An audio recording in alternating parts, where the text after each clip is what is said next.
Some empires collapse under the roar of cannon fire. Others fade beneath the quiet weight of interest rates and balance sheets. In the late 19th century, the Sublime Porte entered a slow suffocation written in red ink. In this tragedy, the conquerors carried no swords, they wielded pens. In the ledgers of London and Paris, an entire empire became a column of numbers. Mid-century Istanbul still dazzled the traveller. Minarets pierced the sky, markets overflowed with spices, and ships crowded the Golden Horn. Yet behind the grandeur, cracks spread through its foundations. Roads crumbled, the currency weakened, peasants starved on exhausted soil. The Ottoman realm remained vast in geography, but poor in substance. Across the Balkans, Syria, Arabia, and Egypt, the Sultan reigned over appearances more than strength. Europe, meanwhile, thundered forward on steam and iron.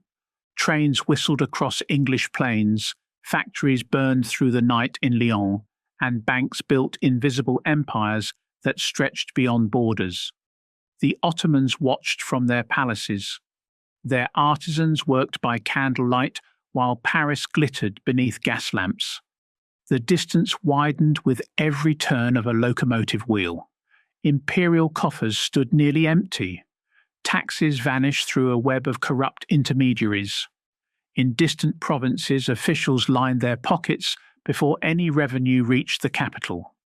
By the time gold arrived in Istanbul, half of it had turned to air. The advisors surrounding the Sultan whispered of progress and necessity.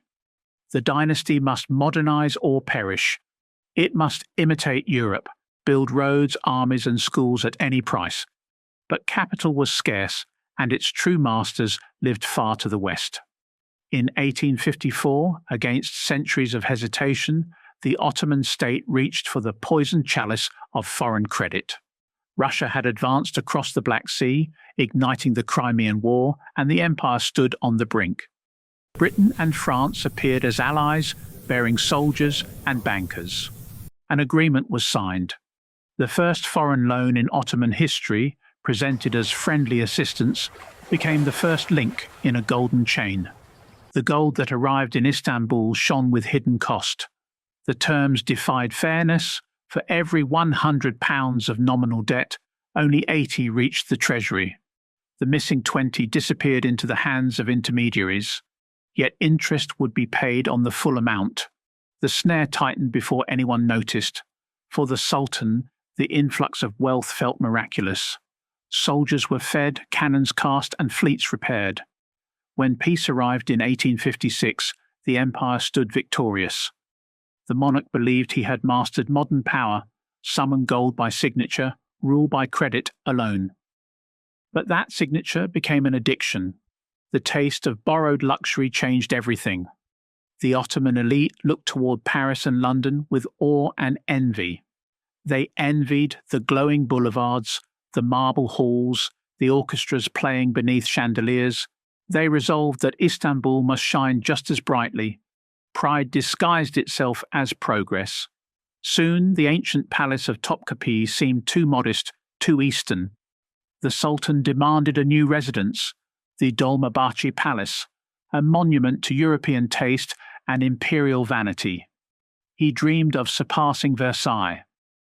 Construction began on the shore of the Bosphorus, towering staircases of crystal, ceilings coated in gold leaf, walls sheathed in Italian marble. The artisans laboured under orders to craft magnificence fit for eternity. Yet every ton of marble was bought on credit. Every chandelier carried a debt. The palace rose like a gilded tomb built from borrowed splendour. Beyond its glitter, the empire withered. In Anatolia, farmers wrestled with dry fields, paying taxes to fund a palace they would never see. The treasury tightened its grip, squeezing villages for every coin. Foreign bankers set the terms. Their commissions grew as Ottoman revenue bled away. The flow of gold reversed direction, away from Istanbul toward London and Paris. Years passed and each loan required another to service it. 1855, 1858-1860, dates etched like nails into the empire's financial coffin. While palaces dazzled and ships gleamed on paper, the economy dug itself deeper into the soil of dependence. The bankers smiled. The Sultan, lost in grandeur, ignored the murmurs of ruin. Then nature itself turned executioner. In 1873, a drought scorched Anatolia. Crops failed, animals died. Famine swept the rural heartland. Tax collections collapsed, but debt obligations did not. Meanwhile, a global panic began in Vienna, spreading through Europe's markets. Credit vanished overnight. The Ottoman state discovered the dead end of its illusion. Empty vaults, obligations fixed in sterling, a nation bound to pay what it no longer possessed. By summer 1875, the Grand Vizier faced the impossible choice to let his people starve or to admit bankruptcy. On the 6th of October, the government declared its inability to meet its payments. The decree of Ramadan announced that only half of each interest coupon would be paid in cash, the rest converted into worthless promises. Diplomats called it a moratorium. Financiers called it a default. The empire had fallen, not to soldiers but to arithmetic. Europe raged. English clerks and French shopkeepers who had purchased Ottoman bonds for their savings saw their fortunes vanish. Newspapers painted the Turks as thieves. Support evaporated. Russia observed from the north, sensing opportunity. When the smoke of indignation cleared, the Ottoman Sultan stood alone, his empire humiliated, his honour mortgaged, his sovereignty slipping away beneath the weight of mathematics. Beneath the golden domes of Dolmabahce, silence replaced ceremony. The empire still breathed, but each breath cost interest. The decree of default thundered across Europe like an earthquake.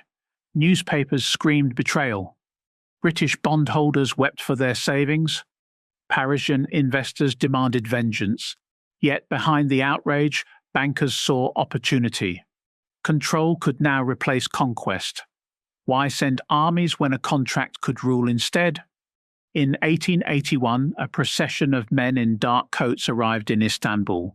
They carried no banners, no weapons, only folders sealed with wax. They were emissaries of Europe's creditors, come to seize the empire's lifeblood. Their demand took form as an agreement both bureaucratic and brutal, the Decree of Muharrem. To the Ottomans it meant surrender dressed in paperwork. That decree founded a new institution unprecedented in imperial history, the Ottoman Public Debt Administration, or OPDA. It served as a financial occupation without soldiers, a machine built to extract and govern simultaneously. It belonged to no government, only to the consortium of banks from London, Paris, Vienna, Berlin, and Rome. In the heart of Istanbul, a grey stone fortress rose as its headquarters, towering above the streets, a monument to foreign authority written in ledgers. Bit by bit, the empire's richest veins were transferred to this alien bureaucracy. Revenue from salt, tobacco, silk, alcohol, fishing, and paper all passed directly into OPDA hands. Ottoman tax officials were dismissed, replaced by European clerks trained in accounting and surveillance. 5,000 agents fanned out across the provinces, their uniforms neat, their orders precise. They inspected granaries, weighed shipments, audited marketplaces, and recorded every sale. Whenever a fisherman sold his catch, part of his profit sailed to London. When a farmer spun silk in Bursa, a portion drifted to Paris. When a woman bought salt for her soup, a fraction found its way to Berlin. The system left nothing untouched. The OPDA became a state within a state, efficient, disciplined, and entirely foreign. Its operations ran flawlessly. Warehouses expanded, salt mines were modernized, disease-free silkworms distributed to peasants. Productivity improved, yet not for the empire's citizens. Growth served the creditors alone. The Sultan's government received only the leftovers. Each year, roughly 1/3 of Ottoman revenue left the country before a single soldier was paid or a school repaired. Abdulhamid II, ruling from his ornate chambers, realized he had become guardian of a treasury owned by strangers. Still, he endured. Without the OPDA, trade would collapse, and even daily governance required foreign assent. The Sultan reigned in name, ruled by resignation. Beneath the glitter of his throne, the empire's independence lay embalmed in balance sheets. Meanwhile, resentment simmered beyond the palace gates. In villages, peasants cursed the uniformed collectors who seized grain to satisfy distant debts. They no longer feared their local governors, but men who spoke French and counted in francs. Whispers spread that holy lands were now taxed for unbelieving masters. Fury hardened into quiet defiance. Europe, unmoved by suffering, recorded profits season by season. Yet a new power, restless and ambitious, watched from the north. Germany, united under Kaiser Wilhelm II, admired the map of the Middle East and saw voids to fill. When the Kaiser visited Istanbul, he arrived as a friend, flanked by engineers, not bankers, promising revival instead of control. His charm seduced the weary court. He spoke of partnership, of dignity restored through cooperation. His gift to the Sultan was a grand dream of steel, the Berlin-Baghdad Railway, a line that would bind Europe to the oil fields and harbours of the East. For the Sultan, it promised renewal, troops that could move swiftly, commerce that could revive the provinces, prestige reborn under progress. Yet the treasury, chained by the OPDA, could fund nothing. The Germans offered their own gold. The cycle began anew. Deutsche Bank became architect of a fresh dependency. Its contracts guaranteed profits for every mile built, whether trains ran or not, and granted mineral rights for 20 kilometres on each side of the tracks. The steel rails glittered under the sun, but each bolt spoke the same language of debt. The Ottomans had exchanged the golden handcuffs of Britain for the iron shackles of Berlin. By 1910, German officers trained Ottoman troops, German engineers controlled the railways, and German bankers held the new bonds. The empire had transformed into a colony wrapped in illusion. In London and Paris, bitterness festered. They watched their former debtor drift toward a rival's embrace. Investments and geopolitics now intertwined, tightening the web of inevitable conflict. When the guns of 1914 roared, Ottoman leaders saw a fleeting chance. Guided by the Young Turk movement, they believed alliance with Germany could break the old chains forever. Victory would cancel the British and French debts. Liberation might come through war at last.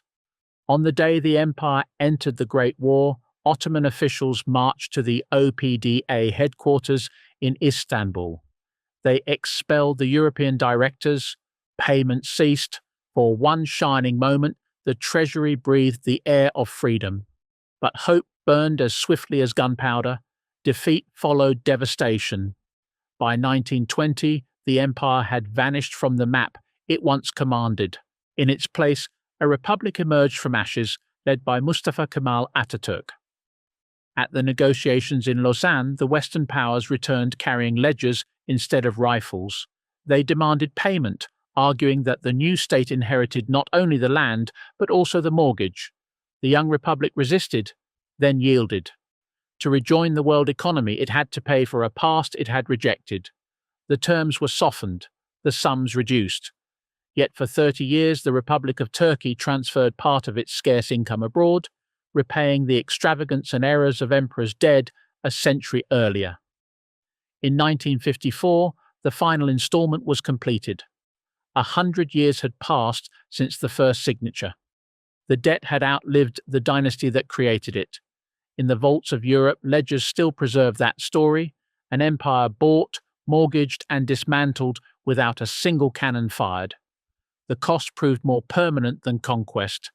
History wrote its verdict not in blood this time, but in compound interest. Sovereignty, once traded, never truly returns.